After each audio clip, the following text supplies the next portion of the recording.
कृष्णनगर में आपको बता दें कि हमला हुआ है। पिटाई के बाद दबंगों ने झोपड़ी में लगाई आग। और वही एक ही महीने से ददक रहे भद्रावह के जंगल, आग लगने से बड़े पैमाने पर जंगलों को नुकसान पहुंचा। वन विभाग के कर्मचारियों के साथ साथ सेना के जवान भी आग पर काबू पाने की कोशिश कर रहे हैं। और इधर लखीमपुर खीरी में बंद दुकान में लगी भीषण आग, तेज धमाकों के साथ जली पूरी दुकान का सारा सामान जलकर हुआ राख। वाराणसी में तेज रफ्तार कार ने बाइक को मारी टक्कर, हादसे में बाइक सवार एक युवक की हुई मौत, 2 लोग हुए घायल। गुस्साए ग्रामीणों ने हाईवे को किया जाम और कार में की तोड़फोड़। हादसे के बाद उग्र ग्रामीणों ने पुलिस टीम पर किया पथराव। घटना के बाद दरोगा समेत 5 लोग घायल हो गए। घायल पुलिस कर्मियों पर चौबेपुर अस्पताल में भर्ती कराया गया।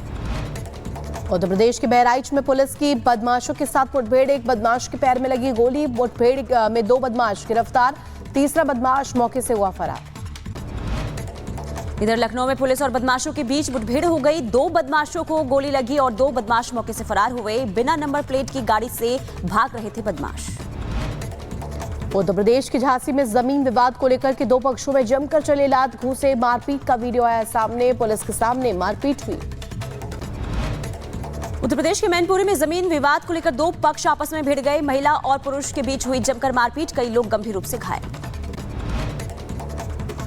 उत्तर प्रदेश के बरेली में पुलिस और बदमाशों के बीच मुठभेड़, क्रॉस फायरिंग में 2 बदमाशों को लगी गोली। मुठभेड़ के बाद 6 बदमाशों को पुलिस ने किया गिरफ्तार, बाइक लूटने के लिए करते थे जानलेवा हमला। दिल्ली पुलिस में हनी ट्रैप रैकेट का भंडाफोड़ किया है। 3 आरोपी गिरफ्तार किए गए हैं। आरोपियों के पास से दिल्ली पुलिस की 3 नकली आई कार्ड और पुलिस यूनिफॉर्म, कार और 3 मोबाइल फोन बरामद।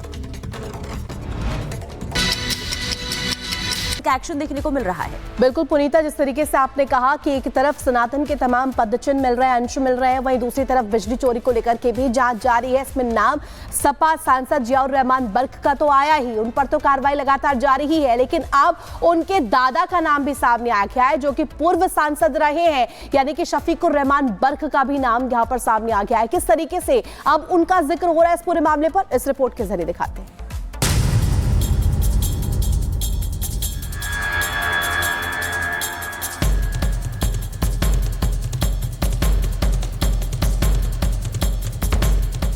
संभल में जंग जारी,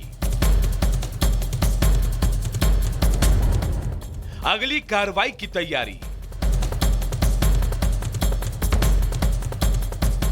बिजली चोरी का काला चिट्ठा संभल में खुला तो कनेक्शन मस्जिद से लेकर संभल सांसद के घर तक पहुंच गया। बिजली विभाग ने तार के साथ साथ चालान भी काट दिया और जियाउर रहमान बर्क को करीब 2 करोड़ का नोटिस भी मिल गया। लेकिन बिजली चोरी के इस मामले में विभाग एक नई कार्रवाई की तैयारी में है।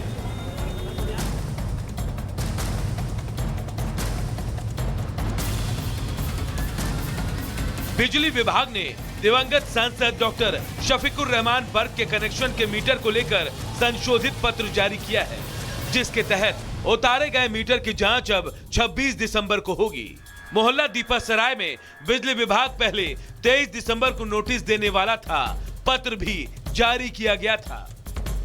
नोटिस में कहा गया है कि 19 दिसंबर को विद्युत परीक्षणशाला में मीटर की जांच के लिए सांसद और पूर्व सांसद के प्रतिनिधि को बुलाया गया था, लेकिन वो कुछ समय के बाद चले गए और बार बार फोन करने के बाद भी नहीं आए, जिसकी वजह से जांच नहीं हो पाई।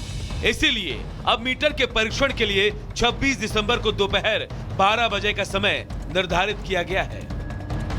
बिजली चोरी को लेकर यहां पहले ही सपा के संभल सांसद जियाउर रहमान बर्क के घर में बिजली चोरी का मामला पकड़े जाने पर विभाग ने 1.91 करोड़ का जुर्माना लगाया। सांसद को नोटिस जारी कर 15 दिन का समय दिया गया।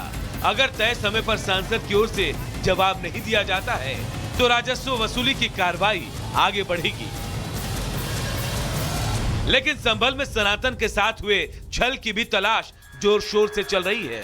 संभल में प्रशासन पिछले 2 दिन से पुरानी धरोहरों को सामने लाने के लिए एक्शन में है। बावड़ी के मिलने के बाद से ही प्रशासन की कार्रवाई और तेज हो गई है। प्रशासन आज भी कई नई जगहों के सर्वे के लिए जाएगा। बावड़ियों की पहचान, पुरानी धरोहरों के जीर्णोद्धार के लिए सर्वे होगा। दूसरी तरफ संभल में मिले कुएं में पानी को देखने के लिए भक्तों की भीड़ जुटने की संभावना है। इसके साथ ही संभल के चंदौसी में बावड़ी के मिलने के बाद प्रशासन की टीम खुदाई के काम में लगातार लगी है। ये पता लगाया जा रहा है कि ये बावड़ी कितनी गहरी है। अब तक लगभग 10 फीट तक खुदाई पूरी कर ली गई है। आज भी बावड़ी की खुदाई जारी रहेगी। संभल में बावड़ी का मिलना सनातन की जीत थी, तो बिजली चोरी का खुलासा होना प्रशासन की जीत। हालांकि इसके बाद जो कार्रवाई शुरू हुई है और जो बातें सामने आ रही है वो बता रही है कि शायद अभी और भी जांच होने बाकी है। Bureau report, Republic Bharat. और चलिए बढ़ेंगे आगे और अब बात करेंगे घुसपैठियों पर महाअभियान की। जी हां, दिल्ली, असम और महाराष्ट्र ये 3 राज्य हैं जहां यहां पर घुसपैठियों को लेकर के जो कार्रवाई है वो ताबड़तोड़ जारी है। बांग्लादेशी घुसपैठियों को लेकर के एक्शन काफी तेज हो चुका है। पुनीता। बिल्कुल, और देखिए रितु, दिल्ली में जिस तरीके से लगातार स्ट्राइक घुसपैठियों पर देखने को मिल रही है, तो महाराष्ट्र में भी लगातार प्रशासन एक्शन मोड में है, क्योंकि बीते दिनों 4 जगहों पर लोकल एटीएस की तरफ से कार्रवाई की गई और 17 बांग्लादेशियों को गिरफ्तार किया गया है। रिपोर्ट दिखाते हैं।